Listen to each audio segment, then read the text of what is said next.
Olá, queridos ouvintes, a paz do Senhor, sejam muito bem-vindos a mais um estudo aqui no podcast da EBD Fiel. Hoje vamos estudar a lição 12, Dorcas, as boas obras que falam por si. Antes de começarmos, dá uma passadinha nas nossas redes sociais, estamos no Instagram, TikTok e YouTube, é só procurar por EBD Fiel.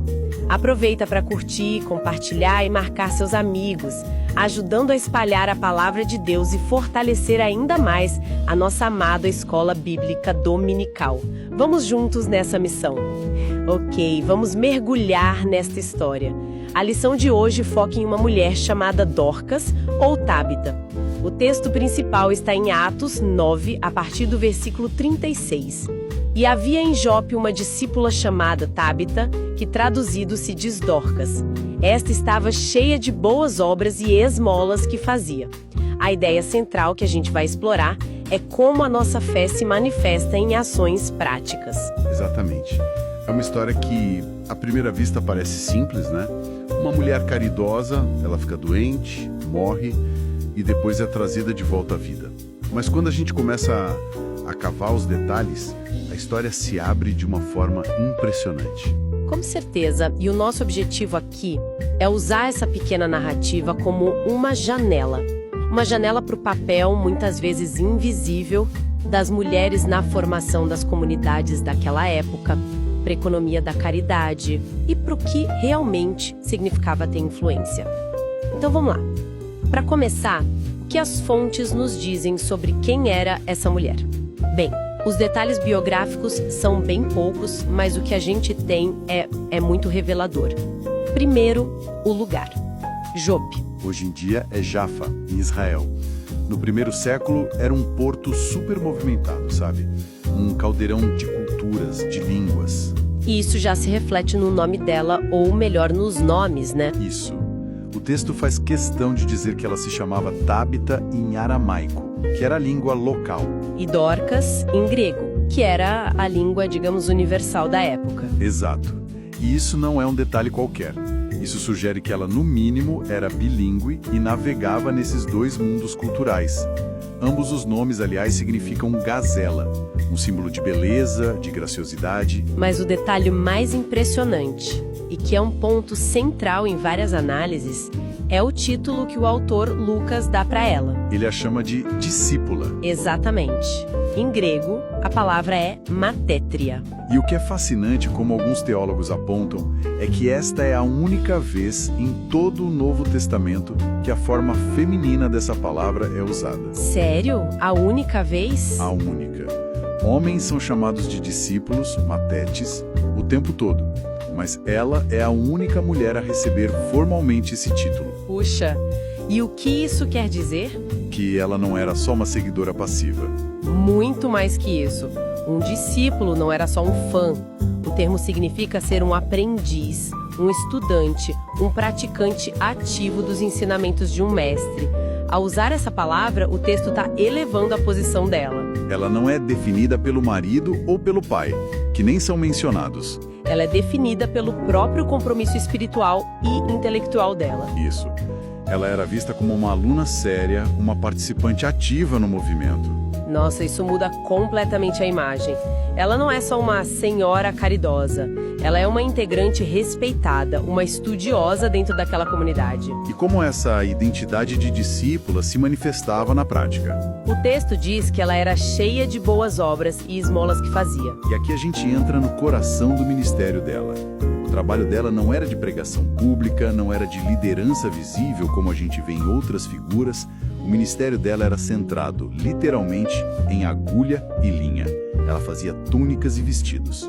E o texto depois especifica que era para as viúvas da comunidade. Exato. E é importante a gente parar um pouco aqui. Hoje, pode parecer algo, que legal, ela costurava. Sim, algo meio pitoresco. Mas no contexto da Judeia do primeiro século, ser uma viúva, significava estar numa das posições mais vulneráveis que se pode imaginar. Sem o marido ou filhos para sustentá-las, elas tinham pouquíssimos direitos, poucos meios de vida. Dependiam quase que totalmente da caridade. Eram as mais pobres entre os pobres, muitas vezes negligenciadas. Então o que a Dorcas estava fazendo não era só caridade, era uma intervenção econômica direta, vital. Precisamente. Dar roupas não era um luxo, era dar um bem essencial para a sobrevivência, para a dignidade. Ela estava, na prática, operando uma rede de segurança social. E era um trabalho constante, né? A frase cheia de boas obras, que fazia, usa um tempo verbal que sugere uma ação contínua. Era a vida dela. Sim. E parece que ela fazia isso com discrição. Um comentarista, o pastor Odair Alves, faz uma observação ótima sobre isso. Ele diz: "Feliz daquele que não toma nota do bem que faz." A generosidade dela era genuína, focada na necessidade do outro, não em buscar reconhecimento. E o amor que a comunidade sentia por ela é a prova disso. Como a gente vai ver, não era um amor baseado em autoridade, mas em serviço consistente, em confiança. Então, no auge dessa atividade, a história tem uma virada dramática. Ela fica doente e morre. É um choque. Imagina o impacto para aquela comunidade. A pessoa que era o centro dessa rede de apoio, de repente, se foi. E a reação deles é talvez a parte mais reveladora da história. É verdade. Eles não ficam só no luto passivo. Eles agem. Ficam sabendo que Pedro está na cidade vizinha de Lida. E imediatamente enviam 2 homens para buscá-lo, pedindo para ele vir sem demora. É uma atitude incrivelmente proativa. Eles cuidam do corpo dela com respeito, mas eles não aceitam a morte como o fim da história. Existe uma fé coletiva ali, uma esperança de que algo mais podia acontecer. Exato. E a cena que acontece quando Pedro chega é uma das mais comoventes. Ele entra no quarto e encontra todas as viúvas ao redor do corpo, chorando. Mas elas não estão só chorando, né? Elas estão fazendo algo mais. Isso. Elas estão mostrando a Pedro as túnicas e os vestidos que a Dorcas tinha feito para elas. E aqui a coisa fica muito interessante. Isso não é só uma expressão de dor. É uma apresentação de provas. É um testemunho. E a reação deles é talvez a parte mais reveladora da história. É verdade. Eles não ficam só no luto passivo. Eles agem, ficam sabendo que Pedro está na cidade vizinha de Lida. E imediatamente enviam 2 homens para buscá-lo, pedindo para ele vir sem demora. É uma atitude incrivelmente proativa. Eles cuidam do corpo dela com respeito, mas eles não aceitam a morte como o fim da história. Existe uma fé coletiva ali, uma esperança de que algo mais podia acontecer. Exato. E a cena que acontece quando Pedro chega é uma das mais comoventes. Ele entra no quarto e encontra todas as viúvas ao redor do corpo, chorando. Mas elas não estão só chorando, né? Elas estão fazendo algo mais. Isso, elas estão mostrando a Pedro as túnicas e os vestidos que a Dorcas tinha feito para elas. E aqui a coisa fica muito interessante. Isso não é só uma expressão de dor, é uma apresentação de provas, é um testemunho. E é o portfólio dela. Numa sociedade onde poucos sabiam ler, aquela era a prova tangível do valor dela. O legado dela em forma de tecido. Elas estavam basicamente dizendo: olha, é isto que nós perdemos. Veja o vazio que a ausência dela deixa. É uma forma de lobby quase. Elas estão defendendo o caso da Dorcas, mostrando o impacto dela de uma forma que palavra nenhuma conseguiria. E a pressão sobre Pedro deve ter sido imensa. E a resposta dele é notável. Ele pede para todo mundo sair do quarto, se ajoelha, ora, e então ele se vira para o corpo e diz: Tabita, levanta-te. E segundo a narrativa, ela abre os olhos, vê Pedro e se senta. É o clímax da história, mas qual o propósito desse milagre na narrativa maior? O texto é bem explícito sobre isso. O versículo 42 diz: Isto foi notório por toda Jope, e muitos creram no Senhor. Então o milagre se tornou um catalisador para a fé, um evento que espalhou a mensagem. Exatamente. Um momento de perda profunda se transformou numa oportunidade de crescimento para o movimento. O que me chama a atenção é como isso valida o tipo de trabalho que a Dorcas fazia. A história não diz que Pedro a ressuscitou para que ela pudesse começar a pregar. Não mesmo. Ele a trouxe de volta para que ela pudesse, a gente presume, continuar a costurar. O milagre coloca o ministério prático, doméstico, dela, no mesmo nível de importância que o ministério de pregação dos apóstolos. Exatamente. É uma declaração radical de que cuidar dos pobres é um trabalho espiritual de primeira ordem. As boas obras de Dorcas já eram um sermão silencioso. E a ressurreição amplificou essa mensagem muito. E isso nos leva a uma questão mais ampla. O que a vida de Dorcas nos ensina sobre o discipulado na prática? Parece que a lição central é que a fé, ou qualquer crença, é vazia se não se traduz em ação, né? Sim, como na parábola do bom samaritano, o amor não foi um sentimento, foi o ato de cuidar do homem ferido. Dorcas personifica isso. Ela demonstrou o amor dela servindo ativamente a quem não podia retribuir. E isso também levanta uma questão mais pessoal, que é: qual é o nosso dom? Qual é a nossa agulha e linha?